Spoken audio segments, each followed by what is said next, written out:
ॐ अखण्डमण्डलाकारं व्याप्तं येन चराचरं तत्पदं दर्शितं येन तस्मै श्रीगुरवे नमः। गुरुब्रह्मा गुरुविष्णु गुरुदेवो महेश्वर गुरुदेवो परं ब्रह्म तस्मै श्रीगुरवे नमः। वाञ्छाकल्पतरुभ्यश्च कृपासिन्धुभ्य एव च पतितानां पावनेभ्यो वैष्णवेभ्यो नमो नमः। ॐ नमो भगवते वासुदेवाय नमः। ॐ नमो भगवते वासुदेवाय नमः। ওং নমো ভগবতে বাসুদেবায় নমঃ। অনন্ত কোটি সাধুগুরু বৈষ্ণব এবং ভক্তমণ্ডলীর চরণে আমার প্রণাম নিবেদন করে আমি আমার ভাগবত কথা শুরু করব।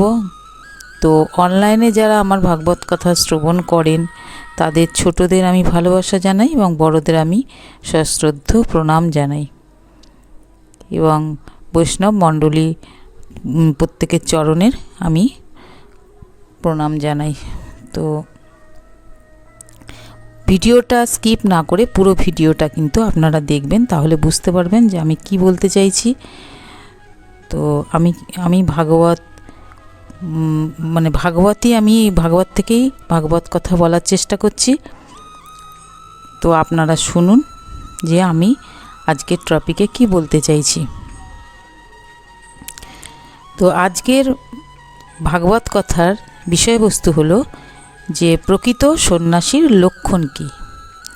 তো শ্রীমদ্ ভাগবতে দেবর্ষি নারদ যুধিষ্ঠিরকে সন্ন্যাসী কেমন হওয়া উচিত তা বর্ণনা করেছেন।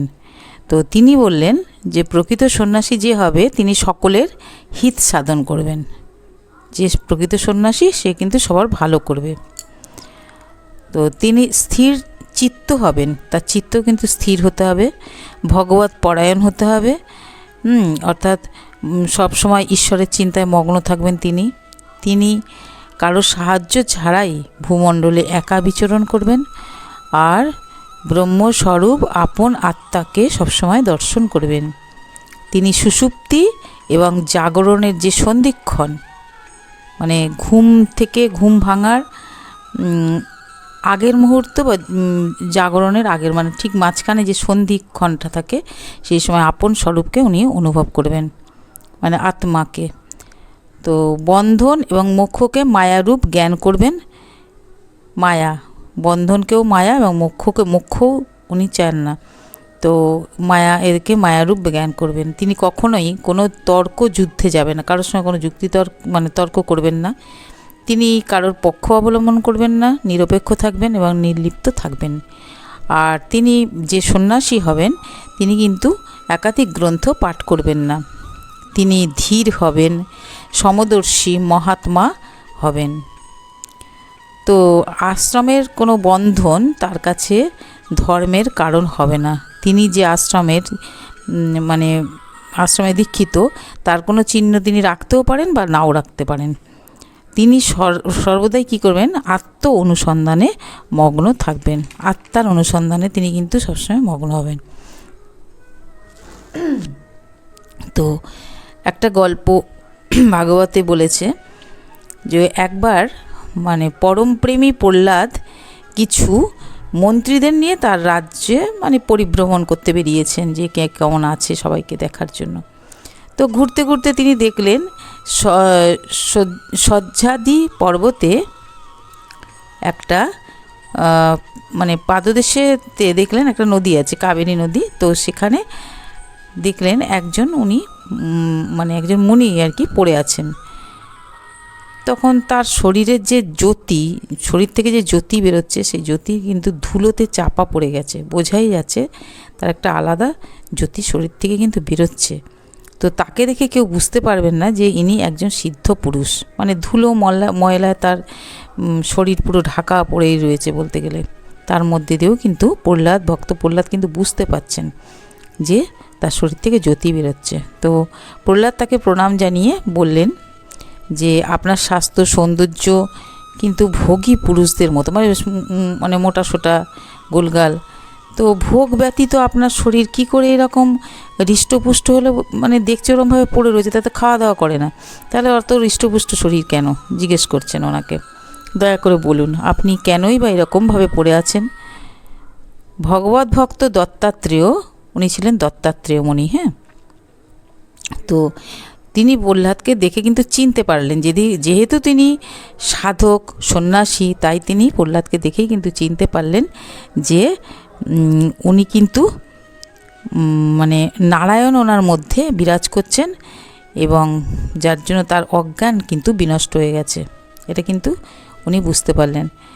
তো তো তো উনি বললেন, তুমি তো সবই জানো, তবুও বলছি, ভক্ত প্রহ্লাদকে বলছেন, আমি কামনার বশবর্তী হয়ে বিভিন্ন প্রজাতিতে বারে বারে জন্ম লাভ করে এবার যখন মনুষ্য জন্ম পেয়েছি, তো এই জন্মে আমি স্বর্গ মোক্ষ ইত্যাদি লাভ করার সুযোগ যখন পেয়েছি, তো এই জন্মের পূর্ব কর্মই হলো স্বর্গ, মানে পুণ্য যে কর্ম করা হবে সেটাই কিন্তু স্বর্গ, আর পাপ কর্ম যা করব সেটা হচ্ছে পশু পাখির জন্ম হবে। তো ভালো মন্দ দুই প্রকার যদি কর্ম করি, পাপও করলাম পুণ্যও করলাম, তাহলে মনুষ্য জন্ম পাবো, কারণ ফল তো ভোগ করতে হবে, কর্মফল ভোগ করতেই আমাদের জন্ম হয়। কিন্তু মানুষ জীবনে সুখ পাওয়ার জন্য আর দুঃখের নিবৃত্তির জন্যই কিন্তু কর্ম করে থাকে, ফলে কী হচ্ছে, মানে ফলটা উল্টো হয়ে যাচ্ছে। মানে তাতে কি হচ্ছে, জীবনে সুখ পাওয়ার জন্য অনেক খারাপ কাজও করতে হয়, তাতে কি হচ্ছে, সে আরও বেশি দুঃখে পতিত হচ্ছে। তাহলে আমরা কিন্তু একটা জিনিস আমাদের মনে রাখতে হবে, আমরা কিন্তু পাপ কাজ যদি করি তাহলে কিন্তু পশু পাখি হয়ে জন্মাবো, আর পুণ্য করলে তাহলে কিন্তু স্বর্গলাভ হবে। তো এটা কিন্তু এই ঘটনার মধ্যে থেকে জানা যাচ্ছে। তো যাই হোক, তাই আমি কোনো রকম কর্মই না করে এখানে পড়ে আছি, মানে দত্তাত্রেয় বলছে যে আমি তাই জন্য কোনো কর্মই করি না, পাপও করি না পুণ্যও করি না, আমি তাই এখানে চুপচাপ পড়ে রয়েছি। সুখ পেতে হলে একমাত্র আত্মার দর্শন লাভ করা ছাড়া উপায় নেই। আমি যদি সুখ পেতে চাই তাহলে একমাত্র আত্মার দর্শন আমাকে লাভ করতে হবে, তাই উনি সেই দর্শনের অপেক্ষায় উনি পড়ে রয়েছেন। তো দত্তাত্রেয় বললেন, আমি অজগরের কাছ থেকে শিখেছি কি করে বৈরাগ্য এবং সন্তোষ প্রাপ্তি করতে হয়। অর্থাৎ অজগর যখন খাবার পায় তখন কিন্তু সে খায়, আর যখন খাবার পায় না সে কিন্তু চুপচাপ পড়ে থাকে। তো সে ওই অজগরের কাছ থেকে উনি শিখেছেন, মানে না পেলে না খেলাম, পেলে খেলাম। তো এই যে বৈরাগ্য আর সন্তোষ যখন পেল তখন সন্তোষ প্রাপ্তি, এটা কিন্তু অজগরের কাছ থেকে উনি শিখেছেন, এটা বললেন। আর মৌমাছির থেকে শিখেছি, মৌমাছি বহু কষ্ট করে মধু সঞ্চয় করে, কিন্তু সেই মধু মানুষ পেরে নিয়ে চলে যায়।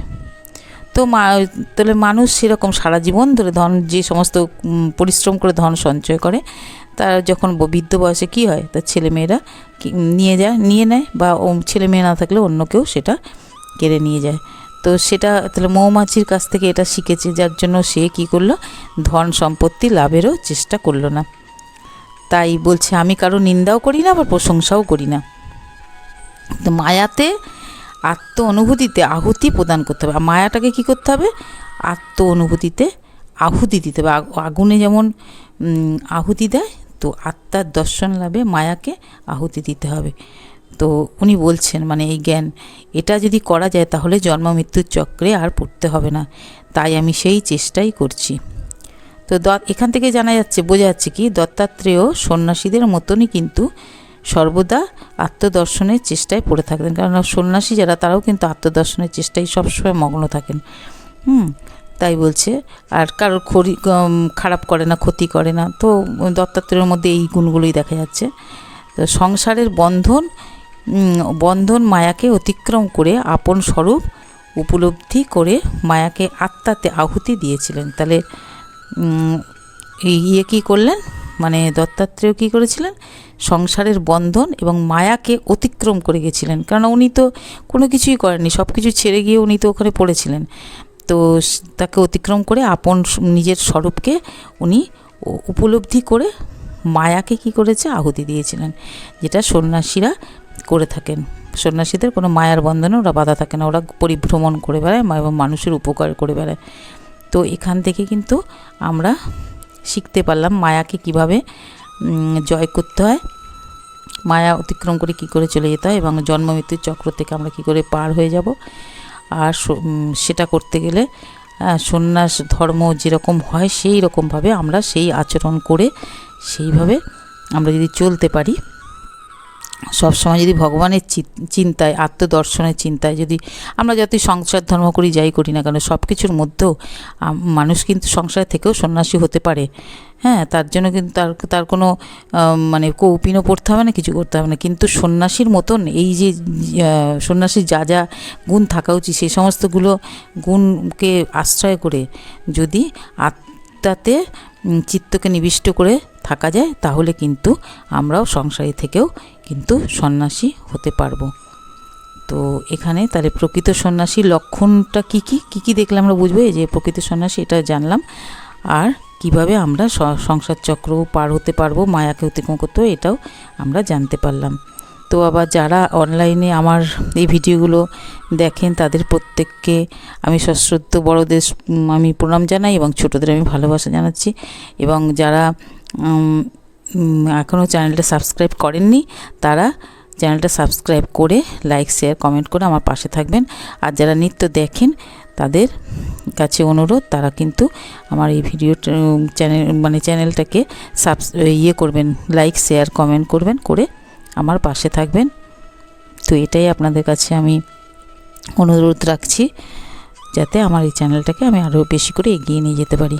তো আপনারা পাশে না থাকলে আমার পক্ষে তো সেটা সম্ভব না। তো চ্যানেলকে এগোতে গেলে আপনাদের সহযোগিতা অবশ্যই দরকার। তো আজকে এখানে রাখছি, আবার কালকে অন্য কোনো ভিডিও নিয়ে আমি আবার আসব। তো আমি চেষ্টা করি, আমার রাত হলেও বিভিন্ন কাজকর্মের পরেও আমি কিন্তু চেষ্টা করি প্রতিদিন ভিডিও দিতে। তো আপনারা অবশ্যই ভিডিওগুলো দেখার চেষ্টা করবেন। তো আজকে এই পর্যন্ত।